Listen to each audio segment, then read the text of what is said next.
One of the hardest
Well, that'll even wake me up in the morning.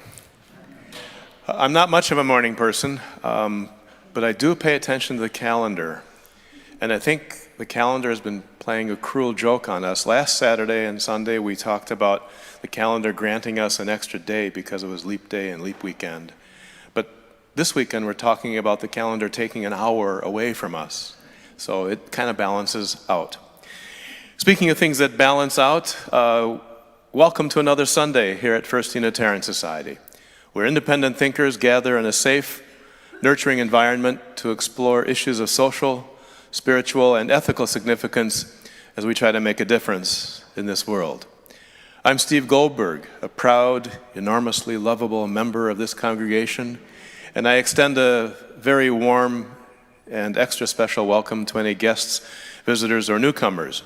If this is your first time at First Unitarian Society, I think you'll find it's a very special place, and we look forward to joining you, or having you join us at our fellowship hour right after the service.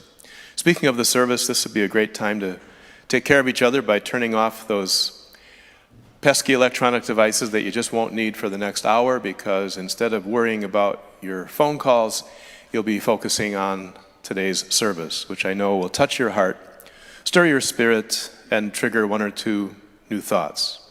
We're glad you're here, and we invite you now to join in a moment of centering silence so we can be fully present with each other this morning.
Come into this space of worship. Come in bringing all of who you are. Rest and quiet your weak, worn spirit, for you are here to touch again eternal springs of hope and renewal. Calm your hurried pace, for this hour let the cares, the fretfulness, and the worry be set aside. Forgive yourself. You are so very worthy of moving on, of making new efforts, of trying again. Know that you are not alone. There is strength and caring support for you here. You will find comfort if you but ask. Look around. You are part of potential community, and you can make it what you will. Enter into this space and time of worship. I invite us to rise in the ways that we do and join our voices together as we spark our chalice flame. The words for our chalice lighting are found in your order of service. As together we say, "Blessed is the fire that burns deep in the soul. It is the flame of the human spirit touched into being by the mystery of life. It is the fire of reason, the fire of compassion, the fire of community, the fire of justice, the fire of faith, the fire of goodness. It is the fire of love burning deep in the human heart, the divine glow in every life." May we continue together in hymn number 131, Love Will Guide Us.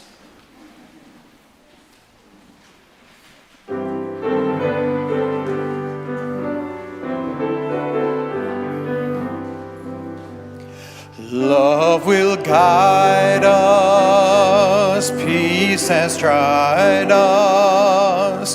Hope inside us will lead the way on the road from greed to giving. Love will guide us through the hard night. If you cannot sing like angels, if you cannot speak before thousands, you can give from deep within you. You can change the world with your love.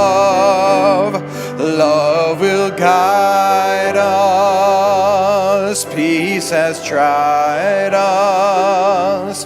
Hope inside us will lead the way on the road from greed to giving. Love will guide us through the hard night. Before I invite you to exchange friendly greetings, just a couple of words. This week we have, as may be the case in your place of work or school, begun to look at some of the potential ramifications of COVID-19. And so there are, in particular, I want us to be very thoughtful in this time about a ritual that may become for us, may actually have lost some of the depth of its meaning. And especially in a time when we may be prone to feel isolated and to be isolated and withdrawn from each other, the importance of this sense of passing the peace and connecting is really essential. But we also want to center the folks who are most vulnerable, really a continuation of what's true in the flu season. We want to be thoughtful and not set up the expectation that makes people feel like they have to threaten their bodily safety to be here together. So let us practice now how to do this work of greeting each other without the expectation that we will join hands. I invite you to think of your own creative and yet sincere way to genuinely welcome each other.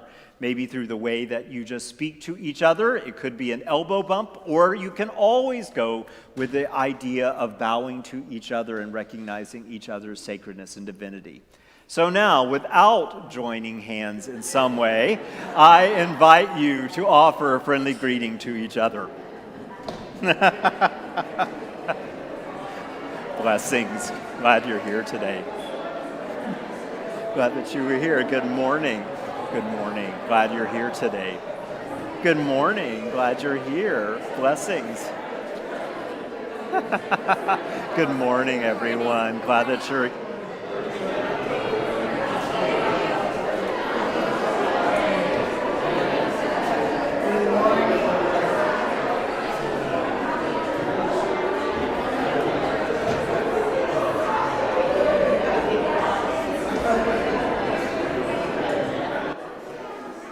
All right. If you would like to come forward and share a story together, people of all ages, anyone who wants to be a little closer. It is on.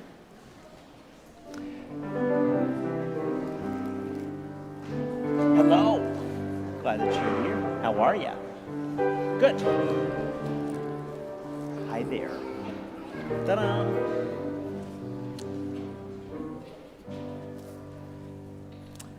So we begin to explore together the theme of forgiveness, the idea that we sometimes have rough spots with each other where we get mad or sad with each other, and it asks us to think about how to make it right again, how to make up with each other. And this is an example of two folks who struggle with each other, and let's see what happens. It's called Horrible Bear, by Amy Dykman and Zachariah O'Hara. Here we go. And you'll note on the first page that she is out flying a kite. A girl peeked into Bear's cave. She reached, but he rolled. And what happened with the kite? Crunch, exactly. He's sleeping with his teddy bear, which I like. Horrible bear, the girl shouted.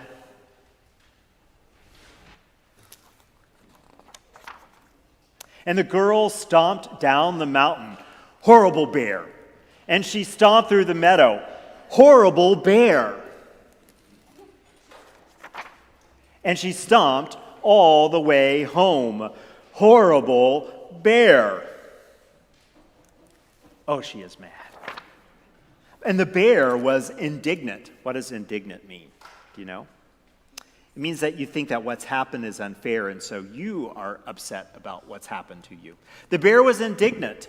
I'm not horrible, he said. She barged in. She made a ruckus. She woke me up. And what would she like it if...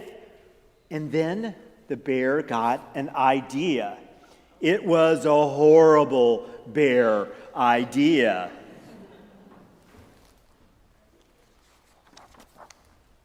Bear practiced barging.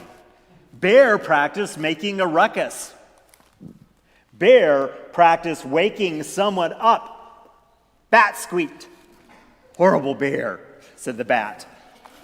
Perfect, the bear said. The bear stomped out of his cave. The girl stomped into her room. They are both so angry. But she was too upset to nap. So the girl tried drawing Horrible Bear.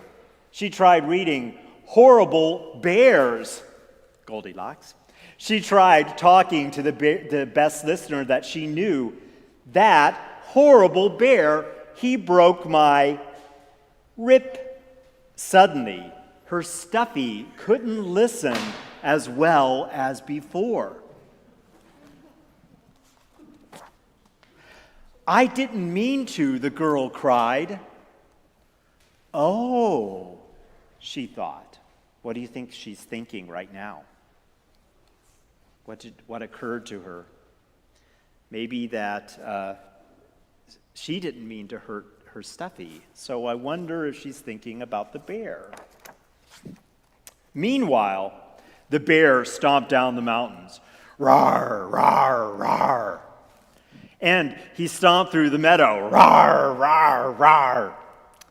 That's not a very good picnic, is it, for the goat? He is having a rough day, too. And he stomped straight to the girl's front door. Rawr! Which opened. I'm sorry, the girl said, and all the horrible went right out of the bear. Bear patted, he wiped, he got another idea. It was a sweet bear idea.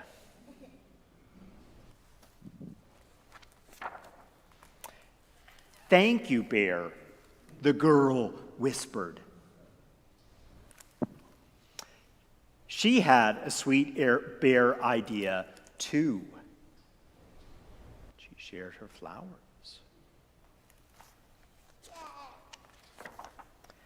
And the bear and the girl skipped through the meadow.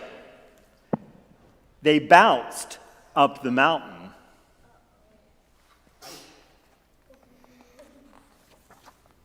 And together, they patched everything up, even the kite. Nothing was horrible at all. If I can turn the page, it will. For the moment.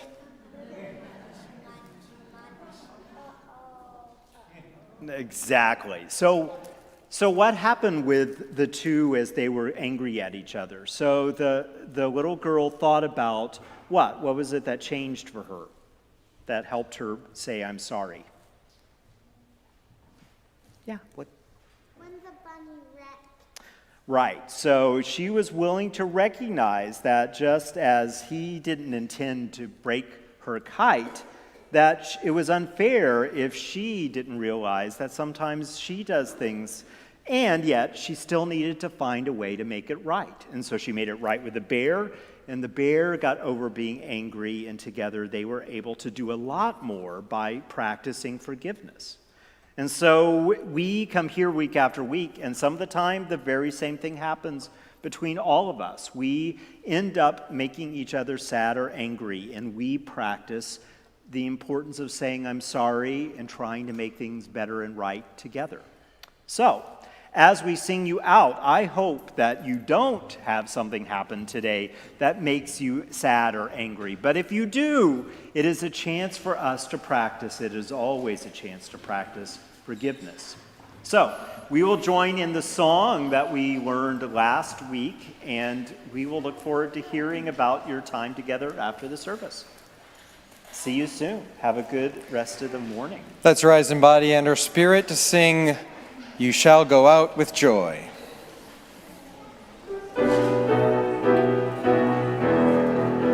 You shall go out with joy and be led forth with peace. The mountains and the hills will break forth before you. There'll be shouts of joy, and all the trees of the field will clap their hands. And all the trees of the field will clap their hands.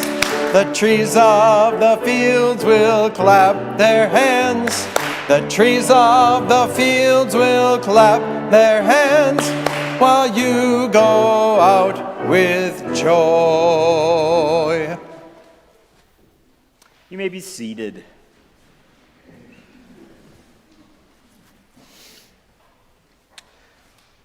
A reading and briefer reflection to think about our time this month of exploring forgiveness.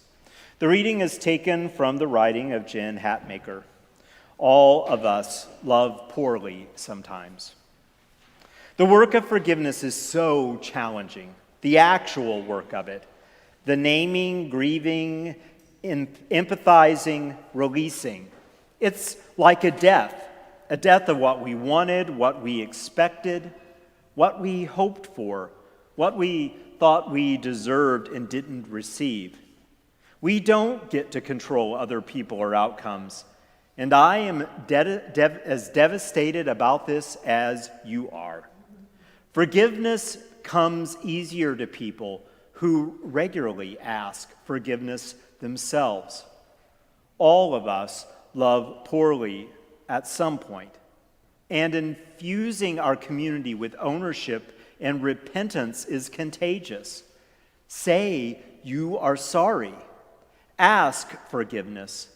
This leads not only to stronger relationships, but to better humans. And this world needs better humans. Here ends the reading. So, out of all of the themes that we explore, I do think that one of the most meaningful, that bears good fruit from exploring again and again because it continues to be a very human struggle, is that of forgiveness. And we have the sheer fact that so many religions have written about it and talked about what an essential spiritual quest and practice it is to seek forgiveness with each other. We know that there are benefits. May we remember that there have been actual studies, one of them here at the University of Wisconsin-Madison with Dr. Robert Enright, where they did a thorough study of people who are able to forgive, to discover what happens. And what they found out is that people who are able to forgive experience less anxiety. They have less depression. They tend to have fewer symptoms of PTSD. They found out that they're more likely to be able to be hopeful about their lives and have higher self-esteem and tend to be able to perpetuate forgiveness again and again by practicing it a few times successfully. And medical studies over and over again have shown that people with this propensity tend to enjoy lower blood pressure, they have a boost in their immune system, they have less lower back pain, fewer headaches, and less stomach problems. So there's a lot of evidence that what happens on many different levels, physical, emotional, spiritual, forgiveness has a lot to recommend it. But it is hard work. And so the Enright study also asked people how they got to that place, and they looked for some common threads. And there are a few that have been reiterated again and again in exploration of how forgiveness comes about. First of all, it is important that we understand that we are seeking to dispel any false impression that one needs to forget in order to forgive, or to idealize, or to negate any of the difficulty or our desire for some sort of punitive reaction in order to be on the pathway to forgiveness. As a matter of fact, almost every system of healthy forgiveness encourages us to be very, very clear, very upfront, very honest with ourselves about what actually has happened, the depth of the hurt that has occurred to us or to those that we love. And without that exploration, it is almost impossible for the forgiveness to have the depth and the power that it needs. Over and over again, there is also an important understanding of what the actual heart of forgiveness entails. A very famous example that inspired some further studies is the ideas that came out of the experience of Marietta Jaeger. She was on a camping trip with her family many years ago, and in a rather famous case, the next day when they got up, they found out that their youngest daughter had gone missing. She was 7 years old, from the tent that was in the family campsite. And after an extended search for her, they discovered that she had been murdered by someone who had gotten into the tent in the middle of the night and abducted her.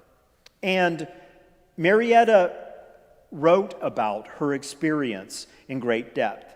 And she writes, "Though I readily admit that I initially wanted to kill this man with my bare hands, by the time of the resolution of this crime, I was convinced that my best and healthiest option was to forgive. And in the 20 years since losing my daughter, I have been working with victims and their families, and my experience has been consistently confirmed. Victims' families have every right initially to the normal, valid human response of rage, but those persons who maintain a vindictive mindset ultimately give the offender another victim. Embittered, tormented, enslaved to the past, their quality of life is diminished." The second important characteristic of forgiveness that is consistent in people who are able to forgive is that they realize that the real essence of the work of forgiveness is within each and every person who is seeking to forgive. While it is true that what happens goes outside of oneself, it is what happens internally that is the heart of the matter. That we are willing to do the work to examine how we have been wrong and to seek some way to move forward. And the third important component that comes out is that one of the primary ways that people are able to move forward is to recapture the humanity of the person who has offended them. And by practicing that sense of compassion, to find some thread that allows them over time to seek greater connection. Over and over again, that pathway of understanding that forgiveness asks for greater truth about what has been done wrong, that it asks us to do powerful soul searching, that it calls us into deeper understandings of our shared humanity. That is the power, gift, and work of forgiveness. His name was Loramian Bird, and he lived in Minneapolis, and on February 12, 1993, as a teenager, in the midst of an argument, a gun was pulled and he was shot 4 times and died. And his mother, he was her only child, she was devastated by that loss. She went to the trial daily, and she actually felt incredible hate for the 16-year-old young man who had killed her son, and felt that he needed to be locked away forever. And she was deeply angry when the judge charged him with second-degree murder and sentenced him to 25 years in prison in the Stillwater State Prison. Mary, a teacher's aide, went into her own prison. She became a recluse in her life, and she was unable to even look at photos of her son. So deeply was she tormented. It took her 10 very hard years. And stuck in the past and unable to get on with her life, she knew that she had to meet with her son's killer.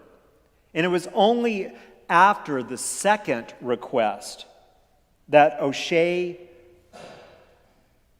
Israel, her son's killer, granted permission for them to meet. He wrote that he had changed and grown over those years. He had gotten his GED and had stopped being part of gangs, and he really felt like he needed to communicate to move on in his life. And so before the visit, Mary prayed and went on a 21-day fast to prepare herself for that time. And when they met, they talked for 2 hours very honestly about what happened that night and since then. And near the end of the visit, Mary told him that she forgave him, saying, "I let you go." And for her in that moment, there was a significant shift that happened. And as she got up to leave, O'Shea, much to his surprise and hers as well, found himself asking if they could share a hug. And when they entered each other's embrace, she broke down into tears and almost fell over, and O'Shea held her up. And as they hugged each other, she felt a shift in her body, and all of the bitterness and tension of the last 10 years was set free from her. And she really thought differently about her entire life from that moment. And O'Shea, the feeling of forgiveness was a part of an essential rebuilding of his life. So much so that still to this day, the two of them work together, going out as part of a nonprofit called From Death to Life, speaking with parents who have lost their children to violence and talking about their shared experience of forgiveness and making amends. Forgiving, being forgiven, both incredible gifts. May we practice giving it when we can and receiving that gift when we may, for it allows us to heal brokenness. It allows us to renew our lives. As Henry Nouwen said, forgiveness is the great work of love among the human family. Here ends the first reflection.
Good morning, everyone.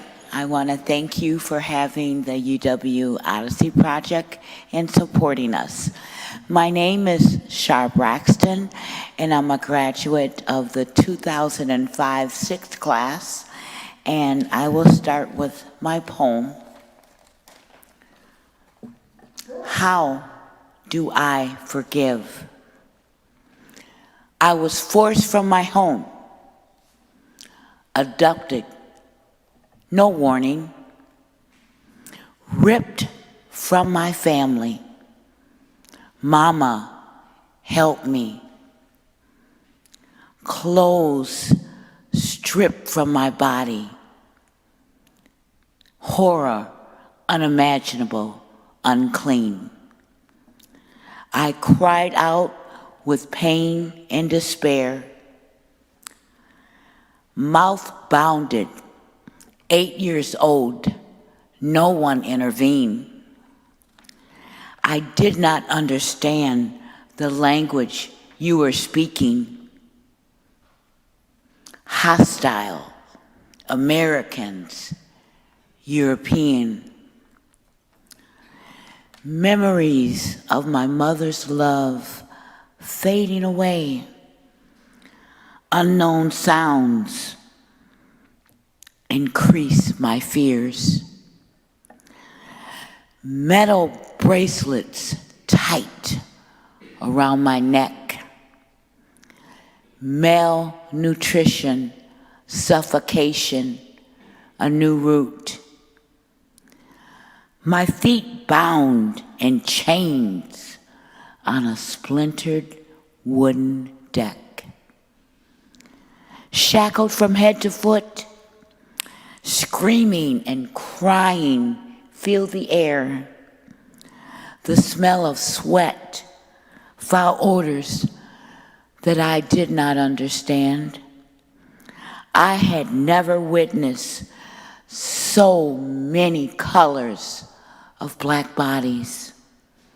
The closeness, the filth, lying down side by side, stack after stack after stack. Men, women, children, like me. Some were thrown overboard into the sea. Some died just trying to breathe. How do I forgive the change that you made in my history? Now I have the pleasure of reading another poem. This was written by Billy Kelsey. She is an Odyssey graduate of 2012, and it goes like this. Questions of forgiveness. What happened to this boy of the earth? My father. Once bright as the sun and beaming with life's spark. What happened? What fertilizer fueled the burgeoning fields of rage? Was it the mother-sized hole he received at the age of 6? Or the struggles of his father, which gifted him to a deep taste of cold beer, followed by violence?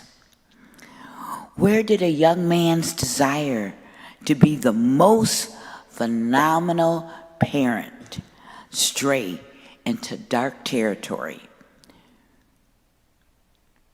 Difficult to come back from. When did he get so confused about right and wrong and love? Could he not hear the truth in his children's cries or see it in our eyes? And after all the pain and terror endured, while still bearing the scars of shared torment. How did he forgive? Thank you. Hello, my name is Denise, and I'm Odyssey graduate of 2005. Forgiveness. Forgiveness is for me.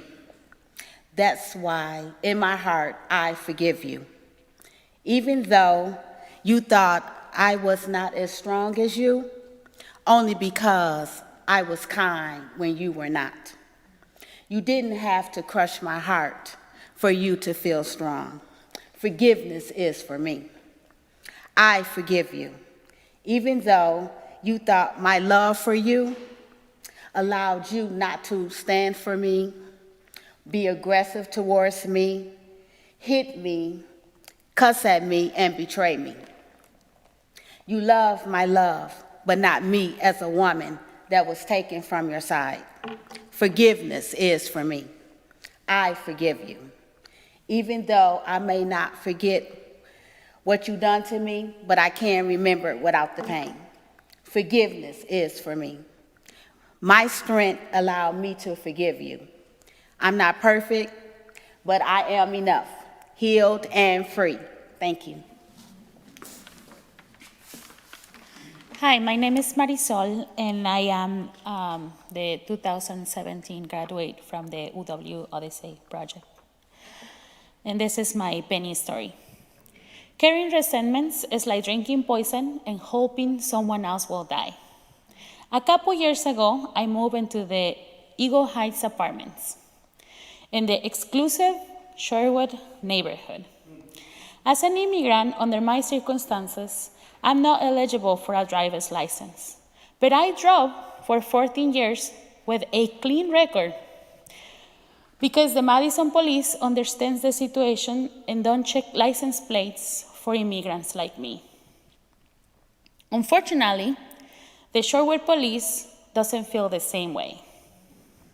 The first day in Eagle Heights, I drove into the Sherwood neighborhood and I got pulled over by the police. He noticed that I was Latina, followed me, checked my plates, stopped me, and gave me a ticket for driving without a license.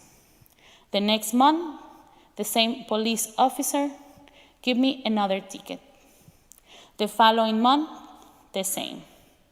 After the fourth ticket, I went to court to explain my situation. I put myself at risk. I demanded justice, but they made me pay anyway. I was so angry that I couldn't stop the police for ticketing me. I wanted to hurt the system. Then I got an excellent idea. I will get my revenge by paying the ticket with pennies. I called my bank and I asked if I could pick up 180 in pennies. They say, no. The most they can give me was $5. This made me even angrier. I called other banks. Some they would give me $10 or $20 only. It's impossible. I call other banks. It's impossible. But I'm a hard worker when I put my mind into something. After visiting several banks, I did it. Now I had 18,000 pennies. I was so happy. But something inside me felt wrong. I called an activist friend to get some courage, but he told me not to do it. The only person affected by the pennies will be the worker. They have to count them. A person like me working with an injustice system. My soul hurt. I asked God why the Sherwood police was so unfair and why I couldn't do the revenge that I wanted. I was angry and full of resentment, but I knew I couldn't bring the bags of pennies to the court. I asked God, now what am I going to do with all of these pennies? At that exact moment, my phone made a sound with an email from the Sherwood school my kids attend. It said that the school is doing a penny drive. Each class will collect pennies to help children with leukemia. And the classroom with the most will win a pizza party. There was my answer, and I say, "You are fast, God." I knew what to do with the pennies, and both of my kids had a pizza party in their classroom. It's been a while since Sherwood Police stopped giving me tickets. I can fully explain why. I like to think it's because I let go of the resentment. I stopped drinking the poison, and forgiveness set me free.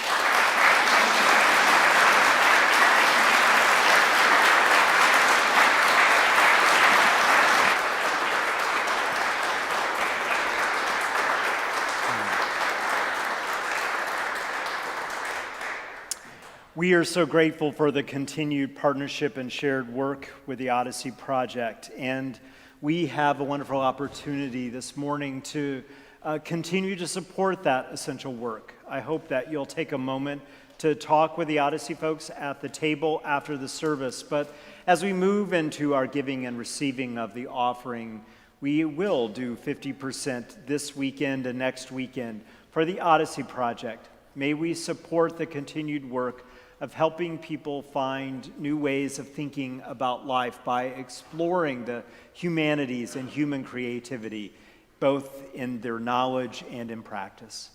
May we practice our abundance and our generosity as the offering is given and received.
Every week when we gather, we take a few moments to share the cares of the congregation as an understanding of how deeply connected we are, each bringing the truth of our lives and the lives of those that are connected to us.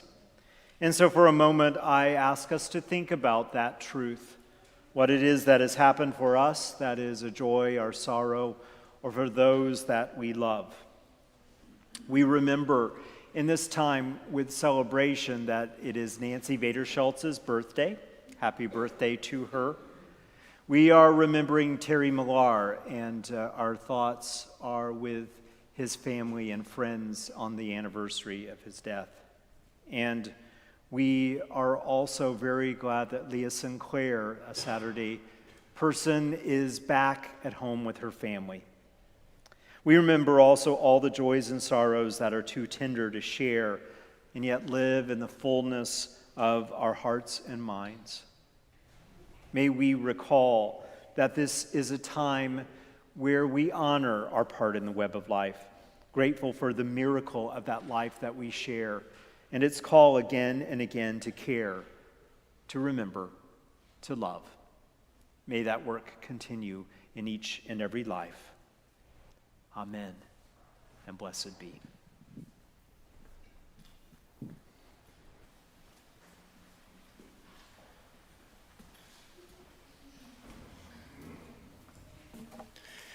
And this is the part of the service where we express our joy to recognize the generosity of people who volunteer to make these services run smoothly. Talking about Karen Rose Gredler, who is serving as our lay minister. Thank you, Karen Rose. And we have 3 ushers, Sue Hogg, Mark Hill, and Penny Morey. They asked me to remind you to please return your hymnals to the book carts in the Commons when we're done with the service today. Dorrit Bergen has served as our greeter. And a guy who calls himself Sir Richard DeVita is handling the coffee and hospitality. Mary Bergen is hosting the welcome table. The potted palms up here, the pulpit palms, have been watered and nurtured by Mary Savage. Jerry and Priscilla Thane, as is the case every weekend, are hosting our book booth. We thank them. And we thank Tom Delmage for hosting the question and answer table, which is right outside the doorway here, relating to our transition as a congregation as we search for our new minister. If you have questions, Tom is representing the Board of Trustees today, and he'll have answers for you. Our theme for today, and I think next week as well, has been forgiveness. And you just will not forgive yourself if you fail to take advantage of the opportunity to participate in our annual stewardship campaign, because it's that campaign that makes possible all the things we value about First Unitarian Society.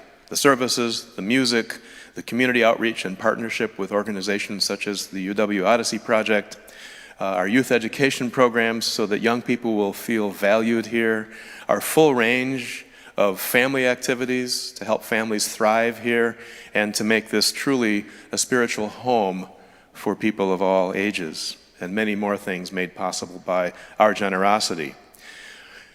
It's going to take about $1.2 million. That's what we're going to raise in this campaign, but I have really good news. We're halfway there. We've passed the $600,000 threshold.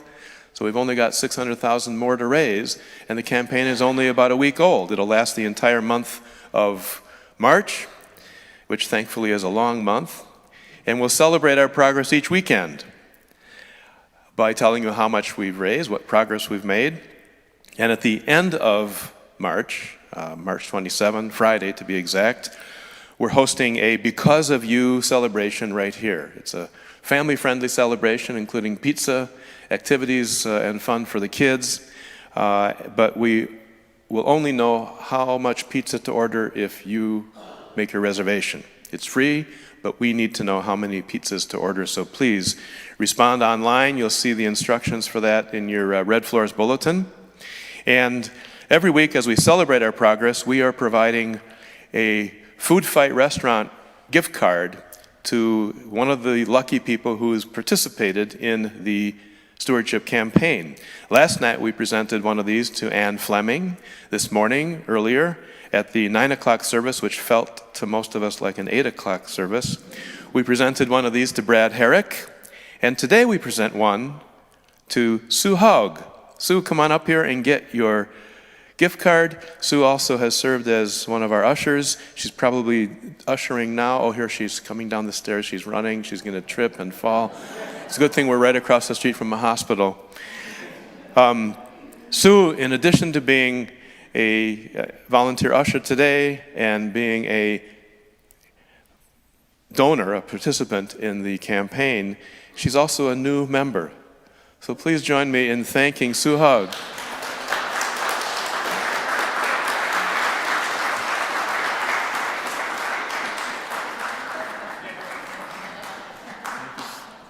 Thank you, Sue, and thanks to all of you who have participated so far, including and especially those of you who have made multi-year commitments, making you a sustaining steward. That's the end of my announcements. Doug has one more special announcement to share. Have a great rest of your weekend. I know some of you are going to rush home and rake leaves right now because it's so nice out. Thanks, Steve. One of the most essential components of the interim time is an extended period of self-reflection. And it's important for a lot of reasons. There is the latitude to make choices in times of change that would not happen at any other time. When change is apart already and things are up in the air, people are able to think outside of the box in ways that they aren't any other time. And so it is important to use this time well. And so we've invited you to be in conversations to think about who you have been, who you are now, and who you wish to be in the coming years. It's important not only for you, but also allows you to better welcome people into your midst and to talk with your new ministers about what it is that you hope for the future throughout the time that you are a congregation. And so we have been in that process for 2 years, and this year in particular, thinking about our identity in the future. And so we've answered questions about who you are now, who it is that you serve. Next weekend, on Sunday after the second service, I invite you to be in the third part of that conversation, where we will take a look at your answers to the first two questions about who you are and whom you serve, and then think about the world that we live in now and what you are called to do in the next few years as a congregation. So, next weekend, the 15th, after the second service, I invite you to be a part of this important conversation as you move into the time of searching for your new minister. I look forward to sharing that time with you. I invite you to rise in all the ways that you do as we sing number 315, This Old World, verses 1, 3, and 4.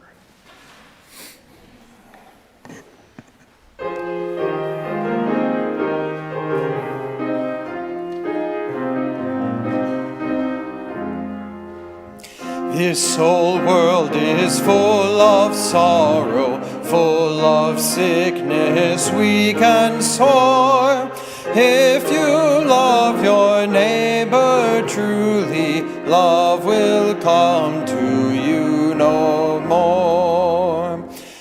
This old world can be a garden full of fragrance, full of grace. If we love our neighbors truly, we must meet them face to face. It is said, now love thy neighbor, and we know well that is true. This the sum of human labor, true for me as well as you. And now, as we prepare to leave this space, may our lives be blessed according to the depth of our love, the persistence of our faith, and our willingness to forgive and be compassionate in proportion to our yearning to be free. We may extinguish this chalice, but not the light of that wisdom, not the warmth of human love, not the fire of our commitment to what matters most in life. These remain until we gather in this place again. Before we leave, I invite you to take your seat one more time and receive one more gift of music this afternoon.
just works out perfect.